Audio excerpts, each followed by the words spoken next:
जन्म मरण दोहूँ मैं नाही, जन पर उपकारी आए। जन्म मरण दोहूँ मैं नाही, जन पर उपकारी आए। जन्म मरण दोहूँ मैं नाही, जन पर उपकारी आए। पर उपकारी आए, जन पर उपकारी आए। पर उपकारी आए, जन पर उपकारी आए। जी दान दे भगति लायन, हर स्यों लैन मिलाए। जी दान दे भगति लायन, हर स्यों लैन मिलाए। जन्म मरण दोहूँ मैं नाही, जन पर उपकारी आए। पर उपकारी आए, जन पर उपकारी आए।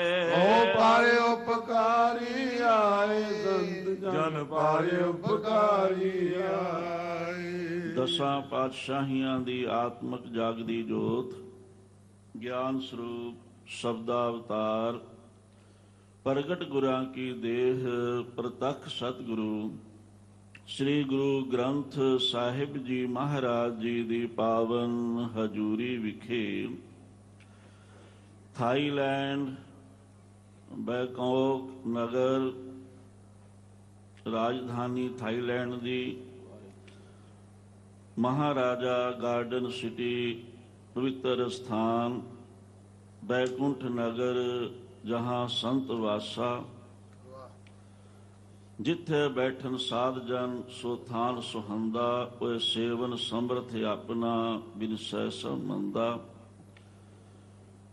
परम संत राजा जोगी बाबा सतनाम सिंह जी मुखी नीलधारी संप्रदाय, उन्हां दे पावन पवित्र जन्म दिहाड़े नूं समर्पित हर साल ये महान गुरमत समागमां दे विच आपां समूलीयत करदे हां, जिथे तखत श्री अकाल तखत साहिब जी दे अति सत्कारयोग जथेदार साहिब सिंह साहिब ज्ञानी गुरबचन सिंह जी वो हर साल ही समूलीयत हुंदी है। उत्थे तखत श्री केसगढ़ साहिब जी दे जथेदार सिंह साहिब ज्ञानी मल सिंह जी आप जी दे नाल गुरमत विचारां दी सांझ कर रहे सन ते बड़ी खुशी हुई। दिल्ली सिख गुरुद्वारा प्रबंधक कमेटी धर्म प्रचार दे चेयरमैन सरदार परमजीत सिंह जी राणा उन्हां दी समूलीयत भी हुई है। उन्हां वल्लों बहुत ही खुशी का प्रगटावा होया। उन्हां दे नाल बीबी मनदीप कौर जी बख्शी इस्त्री विंग अकाली दल दिल्ली दे जो प्रधान उन्हां दी भी समूलीयत है। डॉक्टर जसपाल सिंह जी पंजाबी यूनिवर्सिटी पटियाला दे वाइस चांसलर, सरदार परमजीत सिंह जी खालसा फेडरेशन दे प्रधान, सो होर अनेकां ही महापुरख नामधारी संप्रदाय दे मुखी महापुरख ठाकुर संत बाबा दलीप सिंह जी वो भी दास दे नाल बैठे हुए हैं। सो इसे तरह ही हजूरी रागी जथे दरबार साहिब दे गुरु के प्यार वाले रागी जथे, सो कितनियां दे नाम लईए। सो जहेदार अकाल तखत साहिब कह रहे सन भी जे सारे ना लईए तो 12 मिनट नाम ते लग जाते हैं। सो बहुत ही सारियां दा बड़ा उत्साह है, सारियां दे मनां अंदर बहुत प्यार है। हरमन जी ज्ञानी हरजीत सिंह जी जो स्टेज की सेवा भी नाल संभाल रहे हैं। सो जिथे आप जी ने रागी जथियां तो बहुत प्यार विच भिजया होया रस पीना कीर्तन सरवण कीता, उथे महापुरखां दे सपुत्र जिन्हां ते सतगुरु की बहुत वड्डी बख्शिश है ਤੇ ਐਸੇ ਮਹਾਂਪੁਰਖਾਂ ਦੇ ਸਪੁੱਤਰ ਹੋਣਾ ਵੀ ਇਹ ਕੋਈ ਛੋਟੀ ਮੋਟੀ ਗੱਲ ਨਹੀਂ। ਸੋ ਭਾਈ ਸਾਹਿਬ ਸੰਤ ਨਿਰਮਲ ਸਿੰਘ ਜੀ ਖਾਲਸਾ ਤੇ ਉਹਨਾਂ ਦੇ ਭੈਣ ਜੀ ਬੀਬੀ ਅਰਵਿੰਦਪਾਲ ਕੌਰ ਜੀ, ਭਾਈ ਸਾਹਿਬ ਭਾਈ ਕਰਮ ਸਿੰਘ ਜੀ ਖਾਲਸਾ, ਇਹਨਾਂ ਦੇ ਸਪੁੱਤਰ ਮਹਾਂਪੁਰਖਾਂ ਦੇ ਦੋਤਰੇ, ਮਹਾਂਪੁਰਖਾਂ ਦੀ ਨੂੰਹ ਰਾਣੀ, ਮਹਾਂਪੁਰਖਾਂ ਨੇ ਦੱਸਿਆ ਵੀ ਬਹੁਤ ਰਸ ਪਿੰਨਾ ਬੜਾ ਸੁੰਦਰ ਕੀਰਤਨ ਕਰਦੇ ਹਨ। ਬੀਬੀ ਅਰਪਨਾ ਕੌਰ ਜੀ ਤੇ ਰਾਣੀ ਮਾਂ ਜੀ ਤਾਂ ਖੁਸ਼ੀਆਂ ਦੇ ਵਿੱਚ ਸਮਾ ਨਹੀਂ ਰਹੇ, ਬਹੁਤ ਉਹਨਾਂ ਨੂੰ ਪ੍ਰਸੰਨਤਾ ਹੈ। ਗੁਰਨਾਮ ਕੌਰ ਜੀ, ਰਾਣੀ ਮਾਂ ਜੀ, ਸੋ ਸਾਰਿਆਂ ਦਾ ਇਹ ਬਹੁਤ ਹੀ ਖੁਸ਼ੀਆਂ ਦਾ ਸੁਭਾਗ ਸਮਾਂ ਚੱਲ ਰਿਹਾ ਹੈ। ਔਰ ਫਤਿਹ ਬੁਲਾਈਏ। ਵਾਹਿਗੁਰੂ ਜੀ ਕਾ ਖਾਲਸਾ, ਵਾਹਿਗੁਰੂ ਜੀ ਕੀ ਫਤਿਹ। ਆਪ ਜੀ ਨੇ ਬੜੇ ਵਿਸਥਾਰ ਦੇ ਨਾਲ ਗੁਰਬਾਣੀ ਦੀ, ਗੁਰੂ ਗ੍ਰੰਥ ਸਾਹਿਬ ਮਹਾਰਾਜ ਦੀ ਮਹਿਮਾ ਸਰਵਣ ਕੀਤੀ ਹੈ। ਜੋ 350ਵਾਂ ਸਥਾਪਨਾ ਦਿਵਸ ਤਖਤ ਸ੍ਰੀ ਕੇਸਗੜ੍ਹ ਸਾਹਿਬ, ਉਹਦੇ ਬਾਰੇ ਵੀ ਆਪ ਜੀ ਨੇ ਵਿਚਾਰ ਸਰਵਣ ਕੀਤੇ ਹਨ। ਸਤਿਗੁਰੂ ਦੀ ਬਖਸ਼ਿਸ਼ ਹੈ, ਬੜੇ ਵਿਦਵਾਨ ਸਤਿਗੁਰੂ ਨੇ ਬਹੁਤ ਮਾਣ ਵੀ ਬਖਸ਼ਿਆ ਹੈ। ਆਪਾਂ ਗੁਰਬਾਣੀ ਦੀਆਂ ਪੰਕਤੀਆਂ ਪੜ੍ਹ ਰਹੇ ਸੀ। ਜੋ ਮਹਾਂਪੁਰਖ ਹਨ ਉਹ ਅਕਾਲ ਪੁਰਖ ਵਾਹਿਗੁਰੂ ਵੱਲੋਂ ਭੇਜੇ ਹੋਏ ਆਉਂਦੇ ਹਨ। ਬਾਕੀ ਜੀਵ ਆਪੋ ਆਪਣੇ ਕਰਮਾਂ ਦੇ ਬੰਧਨਾਂ ਅਨੁਸਾਰ ਸੰਸਾਰ ਤੇ ਆਉਂਦੇ ਹਨ। ਉਹ ਕਰਮਾਂ ਦੇ ਬੰਧਨਾਂ ਦੇ ਵਿੱਚ ਹੀ ਪੈ ਰਹਿੰਦੇ ਹਨ, ਜਿੰਨਾ ਚਿਰ ਉਹਨਾਂ ਨੂੰ ਪੂਰਾ ਗੁਰੂ ਨਾ ਮਿਲੇ, ਗੁਰੂ ਦੀ ਕਿਰਪਾ ਨਾ ਹੋਵੇ। ਮਹਾਂਪੁਰਖ ਕਰਮਾਂ ਦੇ ਬੰਧਨਾਂ ਤੋਂ ਰਹਿਤ, ਜਨਮ ਮਰਨ ਦੋਹੂ ਮੈਂ ਨਾਹੀ, ਜਨ ਪਰਉਪਕਾਰੀ ਆਏ। ਕੇਵਲ ਪਰਉਪਕਾਰ ਵਾਸਤੇ ਹੀ ਆਉਂਦੇ ਹਨ। ਤੇ ਮੁੱਖ ਉਹਨਾਂ ਦਾ ਪਰਉਪਕਾਰ ਕੀ ਹੁੰਦਾ ਹੈ? ਜੀ ਦਾਨ ਦੇ ਭਗਤੀ ਲਾਇਨ ਹਰਿ ਸਿਉ ਲੈਣ ਮਿਲਾਏ। ਉਹ ਆਪ ਤਾਂ ਮਿਲੇ ਹੁੰਦੇ ਹਨ, ਵਾਹਿਗੁਰੂ ਵੱਲੋਂ ਭੇਜੇ ਹੋਏ ਸੰਸਾਰ ਤੇ ਆਉਂਦੇ ਹਨ, ਪਰ ਉਹ ਸੰਸਾਰ ਨੂੰ ਜੀਵਨ ਦਾਨ ਦਿੰਦੇ ਹਨ। ਜੀਵਨ ਦਾਨ ਕੀ ਹੈ? ਸੋ ਜੀਵਿਆ ਜਿਸ ਮਨ ਵਸਿਆ ਸੋਏ, ਨਾਨਕ ਅਵਰ ਨਾ ਜੀਵੇ ਕੋਏ। ਜੀਵਨ ਹੈ ਹੀ ਬੰਦਗੀ ਵਾਲਿਆਂ ਦੇ ਕੋਲ, ਸੰਤਾਂ ਦੇ ਕੋਲ। ਸਾਕਤ ਮਰਹਿ ਸੰਤ ਸਭ ਜੀਵੈ, ਨਾਮ ਰਸਾਇਣ ਰਸਨਾ ਪੀਵੈ। ਜੀਵਨ ਹੈ ਹੀ ਸੰਤਾਂ ਦੇ ਕੋਲ। ਉਹ ਜੀਵਨ ਦੀ ਜਾਤ ਸੰਸਾਰ ਨੂੰ ਦੱਸਦੇ ਹਨ। ਜੀ ਦਾਨ ਦੇ ਭਗਤੀ ਲਾਇਨ, ਪ੍ਰਭੂ ਦੀ ਭਗਤੀ ਦੇ ਨਾਲ, ਗੁਰੂ ਦੇ ਨਾਲ, ਗੁਰਬਾਣੀ ਨਾਲ, ਗੁਰੂ ਗ੍ਰੰਥ ਸਾਹਿਬ ਮਹਾਰਾਜ ਨਾਲ ਜੋੜਦੇ ਹੋਏ ਹਰਿ ਸਿਉ ਲੈਣ ਮਿਲਾਏ। ਉਹ ਵਾਹਿਗੁਰੂ ਦੇ ਨਾਲ ਉਹ ਮਿਲਾ ਦਿੰਦੇ ਹਨ। ਕੋਲ ਕੁਮਾਈ ਤਿਸ ਮਿੱਤਰ ਵਿਚੋਲੇ, ਜੈ ਮਿਲ ਕੰਤ ਪਛਾਣਾ। ਐਸੇ ਹੀ ਮਹਾਂਪੁਰਖ ਧੰਨ ਧੰਨ ਕਿਲੇ ਵਾਲੇ ਮਹਾਰਾਜ ਜੀ, ਸੰਤ ਬਾਬਾ ਹਰਨਾਮ ਸਿੰਘ ਜੀ, ਬਹੁਤ ਬੰਦਗੀ ਵਾਲੀ, ਬਹੁਤ ਨਿਰਮਲ ਆਤਮਾ। ਤੇ ਉਹਨਾਂ ਨੇ ਆਪਦੇ ਹੁੰਦਿਆਂ ਹੀ ਬਚਨ ਕੀਤਾ ਸੀ ਕਿ ਅਸੀਂ ਸਮਾਂ ਆਏਗਾ ਸ਼ਸਤਰ ਧਾਰੀ ਤਿਆਰ ਬਰ ਤਿਆਰ ਵੀ ਹੋਵਾਂਗੇ। ਅਸੀਂ ਕਿਹਾ ਸੀ। ਇਹਦਾ ਭਾਵ ਇਹ ਹੈ ਵੀ ਉਹ ਹੁਣ ਵੀ ਹਨ, ਉਹ ਕਿਤੇ ਗਏ ਨਹੀਂ, ਉਹ ਕਿਤੇ ਜਾਂਦੇ ਵੀ ਨਹੀਂ। ਉਹਨਾਂ ਦਾ ਉਹੀ ਸਰੂਪ, ਉਹੀ ਸ਼ਕਤੀ ਤੇ ਭਗਤੀ ਅਗਲੇ ਨਾਲੋਂ ਹੋਰ ਵਧੇਰੇ ਦੂਣੀ ਚੌਣੀ ਹੋ ਕੇ ਚੜ੍ਹਦੀ ਕਲਾ ਦੇ ਸਹਿਤ ਜਿੱਥੇ ਉਹ ਪ੍ਰਕਾਸ਼ਮਾਨ ਹੈ, ਉਹ ਹਨ ਉਹਨਾਂ ਦਾ ਪ੍ਰਤੱਖ ਰੂਪ ਪਰਮ ਸੰਤ ਰਾਜਾ ਜੋਗੀ ਸੰਤ ਬਾਬਾ ਸਤਨਾਮ ਸਿੰਘ ਜੀ, ਜਿਨ੍ਹਾਂ ਦੇ ਪਿਆਰ ਵਿੱਚ ਆਪਾਂ ਜੁੜੇ ਹਾਂ। ਇਹ ਇਤਿਹਾਸਕ ਘਟਨਾਵਾਂ ਹੋਈਆਂ ਹਨ। ਦਸ਼ਮੇਸ਼ ਪਿਤਾ ਜੀ ਨੇ ਦਾਸ ਨੂੰ ਪ੍ਰੇਰਣਾ ਦਿੱਤੀ ਮਹਾਂਪੁਰਖਾਂ ਦੇ ਅਸਥਾਨ ਪਿਪਲੀ ਸਾਹਿਬ ਜਾਣ ਦੀ। ਗੁਰਸਿੱਖਾਂ ਮਹਾਂਪੁਰਖਾਂ ਦੇ ਨਾਲ ਵਿਚਾਰ ਵਟਾਂਦਰੇ ਹੋਏ। ਉੱਥੇ ਜਦੋਂ ਪਹੁੰਚੇ, ਇਤਨਾ ਮਹਾਂਪੁਰਖਾਂ ਦਾ ਪਿਆਰ ਵੇਖਿਆ ਤੇ ਗੁਰੂ ਗ੍ਰੰਥ ਸਾਹਿਬ ਦਾ ਸਤਿਕਾਰ ਵੇਖ ਕੇ ਤੇ ਜੋ ਖੁਸ਼ੀ ਹੋਈ ਉਹ ਦੱਸੀ ਨਹੀਂ ਜਾ ਸਕਦੀ। ਇਸ ਦਾਸ ਦੇ ਮੁਖੋਂ ਇਹ ਬਚਨ ਸੁਤੇ ਸਿੱਧ ਨਿਕਲਿਆ ਵੀ ਕੌਣ ਕਹਿੰਦਾ ਹੈ ਕਿ ਤੁਸੀਂ ਪੰਥ ਤੋਂ ਵੱਖਰੇ ਹੋ, ਤੁਸੀਂ ਤਾਂ ਪੰਥ ਦਾ ਖਾਸ ਹਿੱਸਾ ਹੋ। ਮਹਾਂਪੁਰਖ ਬੜੇ ਪ੍ਰਸੰਨ ਹੋਏ। ਉਦੋਂ ਹੀ ਦਾਸ ਨੇ ਬੇਨਤੀ ਕੀਤੀ, ਹੁਣ ਤਖਤ ਪਟਨਾ ਸਾਹਿਬ ਦਸ਼ਮੇਸ਼ ਪਿਤਾ ਜੀ ਦੇ ਪ੍ਰਕਾਸ਼ ਉਤਸਵ ਗੁਰਪੁਰਬ ਤੇ ਤੁਸੀਂ ਜ਼ਰੂਰ ਹਾਜ਼ਰੀ ਭਰਨੀ ਹੈ। ਉੱਥੇ ਪਹੁੰਚੇ, ਦਸ਼ਮੇਸ਼ ਪਿਤਾ ਦੀਆਂ ਬੜੀਆਂ ਬਖਸ਼ਾਂ ਹੋਈਆਂ, ਸ਼ਸਤਰ ਧਾਰਨ ਹੋਏ, ਸਾਰੀਆਂ ਅਸੀਸਾਂ। ਤੇ ਸਿੱਖ ਇਤਿਹਾਸ ਦੇ ਅੰਦਰ ਇਉਂ ਕਹਿ ਲਈਏ ਵੀ ਹਿੰਦੁਸਤਾਨ ਤੋਂ ਬਾਹਰ ਵਿਦੇਸ਼ ਵਿੱਚ ਪਹਿਲੀ ਵਾਰ ਇਹ ਗੱਲ ਹੋਈ ਹੋਏਗੀ ਵੀ ਵਿਦੇਸ਼ ਦੀ ਧਰਤੀ ਇੱਥੇ ਥਾਈਲੈਂਡ ਬੈਂਕਾਕ ਦੇ ਵਿੱਚ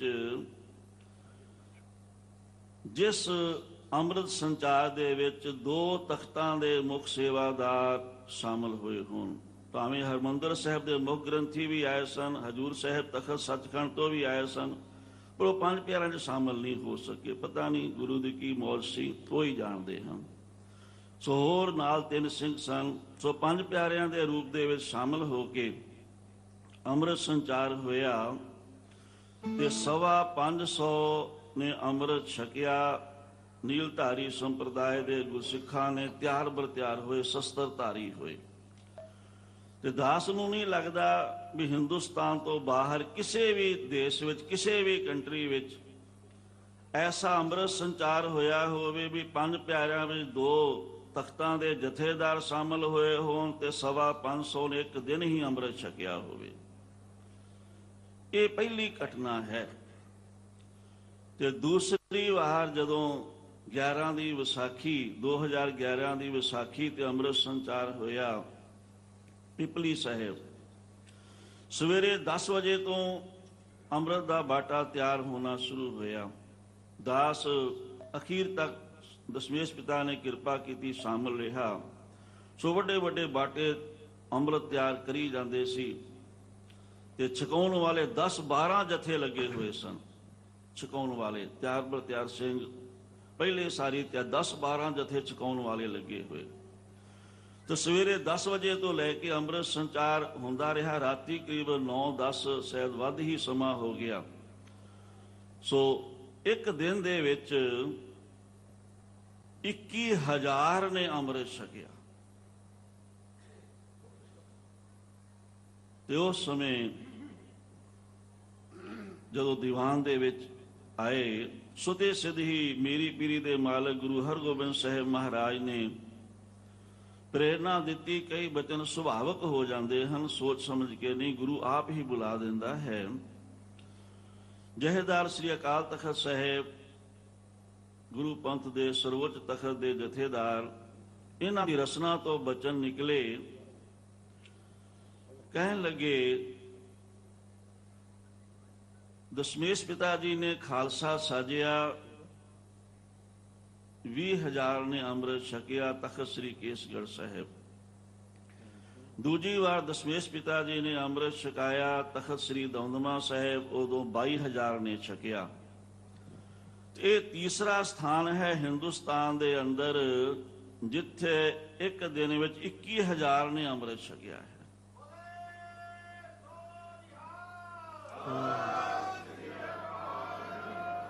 ਇਹ ਸਿੱਖੀ ਦਾ ਬਹੁਤ ਵੱਡਾ ਕੇਂਦਰ ਬਣ ਗਿਆ ਹੈ, ਸਿੱਖੀ ਪ੍ਰਚਾਰ ਦਾ ਵੱਡਾ ਕੇਂਦਰ ਬਣ ਗਿਆ ਹੈ।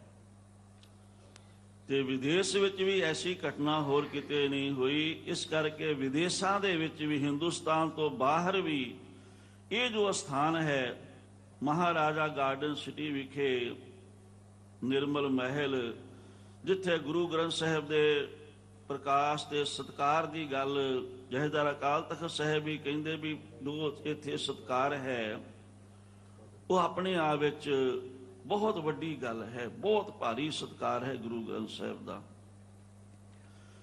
ਇਹ ਇਤਿਹਾਸ ਰਚਿਆ ਗਿਆ ਹੈ। ਇਹ ਵੱਖਰੀ ਹੀ ਸਤਿਗੁਰੂ ਦੀ ਇੱਕ ਅਪਾਰ ਬਖਸ਼ਿਸ਼ ਹੋਈ ਹੈ। ਤੇ ਜੋ ਮਾਣ ਦਸ਼ਮੇਸ਼ ਪਿਤਾ ਜੀ ਨੇ ਮਹਾਂਪੁਰਖਾਂ ਨੂੰ ਬਖਸ਼ਿਆ ਹੈ, ਤੇ ਸਾਰੇ ਪਰਿਵਾਰ ਨੂੰ, ਸਭ ਪਰਿਵਾਰ ਚੜਾਇਆ ਬੇੜੇ। ਮਹਾਂਪੁਰਖਾਂ ਦੇ ਸੁਪੁੱਤਰ, ਸੁਪੁੱਤਰੀ, ਨੂੰਹ ਰਾਣੀ, ਮਹਾਂਪੁਰਖਾਂ ਦੇ ਧਰਮ ਪਤਨੀ, ਉਹਨਾਂ ਤੇ ਤਾਂ ਸਤਿਗੁਰੂ ਦੀ ਬਹੁਤ ਵੱਡੀ ਰਹਿਮਤ ਹੈ ਹੀ। ਮਹਾਂਪੁਰਖਾਂ ਦੇ ਸੁਪੁੱਤਰੀ ਬੀਬਾ ਅਰਵਿੰਦਪਾਲ ਕੌਰ ਜੀ, ਦੋਤਰੇ, ਸਾਰਾ ਹੀ ਪਰਿਵਾਰ, ਸਤਿਗੁਰੂ ਦੀ ਬਹੁਤ ਵੱਡੀ ਕਿਰਪਾ ਹੈ। ਸੋ ਇਤਨੇ ਸ਼ਬਦ, ਕਿਉਂਕਿ ਹੁਣ ਬਹੁਤਾ ਸਮਾਂ ਨਹੀਂ ਹੈ, ਪਰ ਫਿਰ ਵੀ ਸ਼ਤਾਬਦੀ ਬਾਰੇ ਸਿੰਘ ਸਾਹਿਬ ਨੇ ਬੋਲਿਆ ਤੇ ਦਾਸ ਦਾ ਮਨ ਵੀ ਕਰਦਾ ਵੀ ਸ਼ਤਾਬਦੀ ਬਾਰੇ ਜ਼ਰੂਰ। ਸਭ ਤੋਂ ਪਹਿਲੀ ਸ਼ਤਾਬਦੀ ਖਾਲਸਾ ਪੰਥ ਨੇ, ਸਿੱਖ ਕੌਮ ਨੇ ਮਨਾਈ। ਜਿੱਥੋਂ ਸ਼ਤਾਬਦੀ ਮਨਾਉਣ ਦੀ ਪਰੰਪਰਾ ਚੱਲੀ, ਇਤਿਹਾਸ ਗਵਾਹ ਹੈ। ਦਾਸ ਕੋਲੇ ਸਾਰੀਆਂ ਲਿਖਤਾਂ, ਉਸ ਸਮੇਂ ਦੀ ਉਹ ਜੋ ਪੁਸਤਕ ਰਿਲੀਜ਼ ਹੋਈ ਉਹ ਵੀ ਦਾਸ ਦੇ ਕੋਲ ਮੌਜੂਦ ਹੈ। ਪੋਸ ਦੀ 7ਵੀਂ 18 ਜਨਵਰੀ 1967 ਨੂੰ ਪਹਿਲੀ ਸ਼ਤਾਬਦੀ ਸਿੱਖ ਕੌਮ ਨੇ ਮਨਾਈ, ਦਸ਼ਮੇਸ਼ ਪਿਤਾ ਜੀ ਦਾ ਪ੍ਰਕਾਸ਼ ਉਤਸਵ ਗੁਰਪੁਰਬ। ਇਸ ਤੋਂ ਪਹਿਲਾਂ ਕਿਸੇ ਵੀ ਸਤਿਗੁਰੂ ਸਾਹਿਬ ਦੀ ਸ਼ਤਾਬਦੀ ਨਹੀਂ ਮਨਾਈ ਜਾ ਸਕੀ। ਉਹਦੇ ਕਈ ਕਾਰਨ ਰਹੇ, ਰੋਹ ਵਿਚਾਰ। ਪਹਿਲੀ ਸ਼ਤਾਬਦੀ ਮਨਾਈ। 2 ਸਾਲ ਬਾਅਦ ਫਿਰ ਸਤਿਗੁਰੂ ਨਾਨਕ ਦੇਵ ਸਾਹਿਬ ਮਹਾਰਾਜ ਜੀ ਦਾ 500 ਸਾਲਾ 69 ਵਿੱਚ ਮਨਾਇਆ ਗਿਆ। ਉਸ ਤੋਂ ਬਾਅਦ ਅਸੀਂ ਸ਼ਤਾਬਦੀ ਮਨਾਉਣ ਦੀਆਂ ਇਹ ਪਰੰਪਰਾਵਾਂ ਚੱਲਦੀਆਂ ਆ ਰਹੀਆਂ ਹਨ। ਤੇ ਦਸ਼ਮੇਸ਼ ਪਿਤਾ ਨੇ ਕਿਰਪਾ ਕੀਤੀ। ਸ੍ਰੀ ਗੁਰੂ ਗ੍ਰੰਥ ਸਾਹਿਬ ਮਹਾਰਾਜ ਦਾ 300 ਸਾਲਾ ਸੀ। ਜਥੇਦਾਰ ਅਕਾਲ ਤਖਤ ਸਾਹਿਬ ਵੀ ਸਨ, ਹੋਰ ਵੀ ਉੱਥੇ ਬਹੁਤ ਸਾਰੇ ਵਿਦਵਾਨ, ਤਖਤਾਂ ਦੇ ਸੇਵਾਦਾਰ ਵੀ, ਉੱਥੋਂ ਦੇ ਤਖਤ ਦੇ ਸੇਵਾਦਾਰ ਵੀ ਸਾਰੇ। ਸੋ ਦਸ਼ਮੇਸ਼ ਪਿਤਾ ਨੇ ਪ੍ਰੇਰਨਾ ਦਿੱਤੀ ਵੀ ਜੇ ਸ਼ਤਾਬਦੀ ਮਨਾਉਣ ਦੀ ਪਰੰਪਰਾ ਤਖਤ ਪਟਨਾ ਸਾਹਿਬ ਤੋਂ ਆਰੰਭ ਹੋਈ ਹੈ ਤੇ ਅਰਧ ਸ਼ਤਾਬਦੀ ਦੀ ਵੀ ਪਰੰਪਰਾ ਤਖਤ ਪਟਨਾ ਸਾਹਿਬ ਤੋਂ ਹੀ ਅਨਾਉਂਸ ਕੀਤੀ ਜਾਵੇ। ਤੇ ਦਸ਼ਮੇਸ਼ ਪਿਤਾ ਜੀ ਦਾ 350ਵਾਂ ਪ੍ਰਕਾਸ਼ ਉਤਸਵ ਗੁਰਪੁਰਬ ਪੋਸ ਦੀ 7ਵੀਂ 5 ਜਨਵਰੀ 2017 ਵਿੱਚ ਆ ਰਿਹਾ ਹੈ। ਤੇ ਉਹ ਸ਼ਤਾਬਦੀ ਰੂਪ ਵਿੱਚ ਮਨਾਇਆ ਜਾਵੇ ਤੇ ਤਖਤ ਸਾਹਿਬ ਦੇ ਆਲੇ ਦੁਆਲੇ ਸਾਰਾ ਸੁੰਦਰੀਕਰਨ ਹੋ ਜਾਵੇ, ਸੁੰਦਰ ਰਿਹਾਇਸ਼ ਬਣ ਜਾਵੇ, ਸੰਸਾਰ ਨੂੰ ਪਤਾ ਲੱਗ ਜਾਵੇ ਵੀ ਦਸ਼ਮੇਸ਼ ਪਿਤਾ ਜੀ ਦਾ ਜੋ ਪ੍ਰਕਾਸ਼ ਸਥਾਨ ਹੈ ਉਹ ਕਿਤਨਾ ਮਹਾਨ ਹੈ। 2008 ਦੇ ਵਿੱਚ ਪਹਿਲੀ ਵਾਰ ਦਾਸ ਨੇ ਉੱਥੇ ਅਨਾਉਂਸ ਕੀਤਾ ਸੀ। ਉਸ ਤੋਂ ਬਾਅਦ ਫਿਰ ਇਹ ਸਤਿਗੁਰੂ ਨੇ ਬਖਸ਼ਿਸ਼ ਕੀਤੀ, ਇਹ ਪ੍ਰੇਰਨਾ ਚੱਲਦੀ ਰਹੀ। ਸੋ ਸ਼ਤਾਬਦੀ ਬੜੇ ਉਤਸ਼ਾਹ ਦੇ ਨਾਲ ਮਨਾਉਣ ਦੀਆਂ ਤਿਆਰੀਆਂ ਚੱਲ ਰਹੀਆਂ ਹਨ। ਬਹੁਤ ਵੱਡੀਆਂ ਸੇਵਾਵਾਂ ਉੱਥੇ ਆਰੰਭ ਹਨ, ਚੱਲ ਰਹੀਆਂ ਹਨ। ਤਖਤ ਸਾਹਿਬ ਦੇ ਅੰਦਰ ਦਾ ਸੁੰਦਰੀਕਰਨ, ਸਾਰਾ ਪੂਰਾ ਸੋਨੇ ਦੀ ਸੇਵਾ, ਅੰਦਰ ਬਾਹਰ ਸਾਰੀ ਉਹ ਬਹੁਤ ਵਧੀਆ ਸਤਿਗੁਰੂ ਦੀ ਦਸ਼ਮੇਸ਼ ਪਿਤਾ ਦੀ ਬਖਸ਼ਿਸ਼ ਹੈ, ਜਿਨ੍ਹਾਂ ਮਹਾਂਪੁਰਖਾਂ ਤੇ ਉਹ ਸਾਰੀ ਸੇਵਾ ਨਿਭਾ ਰਹੇ ਹਨ। ਸੋ ਸਾਰੀਆਂ ਸੰਗਤਾਂ, ਕਿਉਂਕਿ ਦਾਸ ਤਾਂ ਬੇਨਤੀ ਕਰਦਾ ਰਹਿੰਦਾ ਵੀ ਹੁਣੇ ਤੋਂ ਹੀ ਜਦੋਂ ਸਮਾਂ ਮਿਲੇ, ਸ਼ਤਾਬਦੀ ਤੇ ਤਾਂ ਹਾਜ਼ਰੀਆਂ ਭਰਨੀਆਂ ਹੀ ਹਨ, 2 ਸਾਲ ਰਹਿ ਗਏ। ਉਸ ਤੋਂ ਪਹਿਲਾਂ ਵੀ ਜਦੋਂ ਵੀ ਸਮਾਂ ਮਿਲੇ, 1 ਵਾਰ 2 ਵਾਰ ਸ਼ਤਾਬਦੀ ਤੋਂ ਪਹਿਲਾਂ ਆ ਕੇ ਹਾਜ਼ਰੀ ਭਰੋ। ਜੇ ਸੰਗਤਾਂ ਨੇ ਦਾਸ ਦੀ ਬੇਨਤੀ ਪ੍ਰਵਾਨ ਵੀ ਕੀਤੀ ਹੈ, ਦਸ਼ਮੇਸ਼ ਪਿਤਾ ਦੇ ਦਰ ਦਾ ਕੁੱਤਾ ਜਾਣ ਕੇ, ਹਰ ਸਮੇਂ ਉੱਥੇ ਸੰਗਤਾਂ ਦਾ ਇੰਨਾ ਇਕੱਠ ਰਹਿੰਦਾ ਹੈ। ਹੁਣ ਲੋਕਲ ਸੰਗਤ ਦੀ ਉੱਥੋਂ ਦੀ ਆਬਾਦੀ ਬਹੁਤ ਘੱਟ ਹੈ। ਤਕਰੀਬਨ ਪਟਨਾ ਸ਼ਹਿਰ ਦੇ ਵਿੱਚ ਮਸਾਂ ਹੀ 40 ਕੁ ਘਰ ਗੁਰਸਿੱਖਾਂ ਦੇ ਹੋਣਗੇ, ਮਸਾਂ ਹੀ ਮੁਸ਼ਕਲ ਦੇ ਨਾਲ। ਤੇ ਉੱਥੇ ਤਕਰੀਬਨ 100-150 ਕਮਰਾ ਤਾਂ ਤਖਤ ਸਾਹਿਬ ਦਾ, ਹੋਰ ਵੀ ਹਨ ਕਮਰੇ ਆਲੇ ਦੁਆਲੇ। ਕਦੋਂ ਵੀ ਜਾਓ ਉੱਥੇ ਤੁਹਾਨੂੰ ਕਮਰੇ ਬੜੀ ਮੁਸ਼ਕਲ ਦੇ ਨਾਲ ਮਿਲਦੇ ਹਨ। ਹਰ ਸਮੇਂ ਸੰਗਤਾਂ 400-500 ਸੰਗਤ ਹਰ ਸਮੇਂ ਉੱਥੇ ਭਰਪੂਰ ਰਹਿੰਦੀ ਹੈ। ਦਸ਼ਮੇਸ਼ ਪਿਤਾ ਦੀ ਕਿਰਪਾ ਹੈ। ਸੋ ਸਾਰਾ ਪ੍ਰਬੰਧ ਵੀ ਬਹੁਤ ਵਧੀਆ। ਐਸੀ ਗੱਲ ਨਹੀਂ ਕਿਸੇ ਨੂੰ ਕਮਰਾ ਮਿਲਦਾ ਨਹੀਂ, ਜ਼ਰੂਰ ਮਿਲਦਾ ਹੈ, ਸਾਰਾ ਪ੍ਰਬੰਧ ਹੁੰਦਾ ਹੈ। ਤੇ ਜਹਾਜ਼ ਵੀ 5-6 ਜਾਂਦੇ ਹਨ ਪਟਨੇ, ਰੋਜ਼ 5-6 ਵਾਪਸ ਆਉਂਦੇ। ਦਿੱਲੀ ਤੋਂ ਟ੍ਰੇਨਾਂ ਦਾ ਪਤਾ ਨਹੀਂ 10-12 ਜਾਂਦੀਆਂ ਤੇ ਵਾਪਸ ਆਉਂਦੀਆਂ, ਕਲਕੱਤੇ ਤੋਂ ਵੀ, ਹੋਰ ਥਾਵਾਂ ਤੋਂ ਵੀ। ਸੋ ਸੰਗਤਾਂ ਵੱਧ ਤੋਂ ਵੱਧ ਉੱਥੇ ਆ ਕੇ ਹਾਜ਼ਰੀਆਂ ਭਰੀਏ, ਲਾਹਾ ਪ੍ਰਾਪਤ ਕਰੀਏ। ਉਸ ਤੋਂ ਪਹਿਲਾਂ ਆਪਾਂ ਸ਼ਤਾਬਦੀ ਮਨਾਉਣੀ ਹੈ, ਅਰਧ ਸ਼ਤਾਬਦੀ 350ਵਾਂ ਸਥਾਪਨਾ ਦਿਵਸ ਅਨੰਦਪੁਰ ਸਾਹਿਬ। ਉੱਥੇ ਆਪਾਂ ਸਾਰਿਆਂ ਨੇ ਸਮੂਲੀਅਤ ਕਰਨੀ ਹੈ, ਹਾਜ਼ਰੀਆਂ ਭਰ ਇਤਨੇ ਸ਼ਬਦ ਪ੍ਰਵਾਨ ਕਰਨੇ। ਮਹਾਂਪੁਰਖਾਂ ਨੂੰ 66ਵੇਂ ਜਨਮ ਦਿਹਾੜੇ ਦੀ ਦਾਸ ਵੱਲੋਂ ਬਹੁਤ ਬਹੁਤ ਲੱਖ ਲੱਖ ਵਧਾਈ ਹੋਵੇ। ਸਤਿਗੁਰੂ ਜੀ ਮਹਾਂਪੁਰਖਾਂ ਨੂੰ ਪੂਰਨ ਦੇਹ ਅਰੋਗਤਾ ਸਹਿਤ ਦੀਰਘ ਆਯੂ ਬਖਸ਼ਣ। ਇਸੇ ਤਰ੍ਹਾਂ ਚੜ੍ਹਦੀ ਕਲਾ ਦੇ ਸਹਿਤ ਸੰਗਤਾਂ ਨੂੰ ਨਾਮ, ਗੁਰਬਾਣੀ, ਗੁਰੂ ਗ੍ਰੰਥ ਸਾਹਿਬ ਮਹਾਰਾਜ ਦੇ ਨਾਲ ਜੋੜਦੇ ਰਹਿਣ ਤੇ ਜਿੰਨੇ ਵੀ ਮਹਾਂਪੁਰਖਾਂ ਦੇ ਪਿਆਰ ਵਾਲੇ ਸਨ, ਨੀਲ ਧਾਰੀ ਕਰੀਬਨ 1 ਲੱਖ ਨੇ ਹੁਣ ਤੱਕ ਖੰਡੇ ਬਾਟੇ ਦਾ ਅੰਮ੍ਰਿਤ ਛਕ ਲਿਆ ਹੈ। 1 ਲੱਖ ਨੇ ਗਿਣਤੀ ਪਹੁੰਚ ਚੁੱਕੀ ਹੈ ਕਰੀਬਨ। ਇੱਕ ਦਿਨ ਮਹਾਂਪੁਰਸ਼ਾਂ ਨਾਲ ਬੈਠੇ ਹਿਸਾਬ ਕਰ ਰਹੇ ਸੀ, ਕਿਉਂਕਿ ਹਰ ਸੰਗਰਾਂਦ ਨੂੰ ਅੰਮ੍ਰਿਤ ਦਾ ਬਾਟਾ ਉੱਥੇ ਤਿਆਰ ਹੁੰਦਾ। ਜਥੇ ਵੀ ਅੰਮ੍ਰਿਤ ਛਕਾਉਣ ਵਾਸਤੇ ਜਾਂਦੇ ਹਨ, ਜਿਨ੍ਹਾਂ ਵਿੱਚ ਬਹੁਤ ਵੱਡਾ ਯੋਗਦਾਨ ਹੈ। ਭਾਈ ਅਵਤਾਰ ਸਿੰਘ ਜੀ, ਉਹ 5 ਪਿਆਰਿਆਂ ਦੇ ਮੁਖੀ ਹੋ ਕੇ ਸੇਵਾ ਨਿਭਾਉਂਦੇ ਹਨ। ਸੰਤ ਜਵਾਹਰ ਸਿੰਘ ਜੀ ਤੇ ਮਹਾਂਪੁਰਖਾਂ ਦੇ ਨਾਲ ਜਿਨ੍ਹਾਂ ਦੀ ਬਹੁਤ ਵੱਡੀ ਸੇਵਾ ਹਰ ਸਮੇਂ ਚੱਲਦੀ ਰਹਿੰਦੀ ਹੈ, ਭਾਈ ਹਰਦਿਆਲ ਸਿੰਘ ਜੀ। ਸੋ ਸਾਰੇ ਹੀ ਜਿਤਨੇ ਮਹਾਂਪੁਰਖਾਂ ਨੇ ਆਪਣੇ ਅੱਗੇ ਥਾਪੇ ਹਨ ਸੇਵਾ ਵਾਸਤੇ, ਉਹ ਸਾਰੇ ਵੱਧ ਚੜ੍ਹ ਕੇ ਚੜ੍ਹਦੀ ਕਲਾ ਨਾਲ ਸਾਰੀਆਂ ਸੇਵਾਵਾਂ ਨਿਭਾ ਰਹੇ ਹਨ। ਸੋ ਸਤਿਗੁਰੂ ਬਖਸ਼ਿਸ਼ ਕਰਨ, ਇਸੇ ਤਰ੍ਹਾਂ ਹੀ ਦਸ਼ਮੇਸ਼ ਪਿਤਾ ਦੀਆਂ ਖੁਸ਼ੀਆਂ ਬਖਸ਼ਾਂ ਪ੍ਰਾਪਤ ਹੁੰਦੀਆਂ ਰਹਿਣ। ਅਸੀਂ ਬਾਣੀ ਬਾਣੇ ਦੇ ਧਾਰਨੀ ਬਣੀਏ, ਗੁਰੂ ਗ੍ਰੰਥ ਸਾਹਿਬ ਮਹਾਰਾਜ ਦੇ ਨਾਲ ਜੁੜੀਏ, ਜਿਸ ਕਰਕੇ ਲੋਕ ਸੁਖੀਏ ਪਰਲੋਕ ਸੁਹੇਲੇ। ਨਾਨਕ ਹਰ ਪ੍ਰਭ ਆਪੇ ਮੇਲੇ। ਵਾਹਿਗੁਰੂ ਜੀ ਕਾ ਖਾਲਸਾ, ਵਾਹਿਗੁਰੂ ਜੀ ਕੀ ਫਤਿਹ।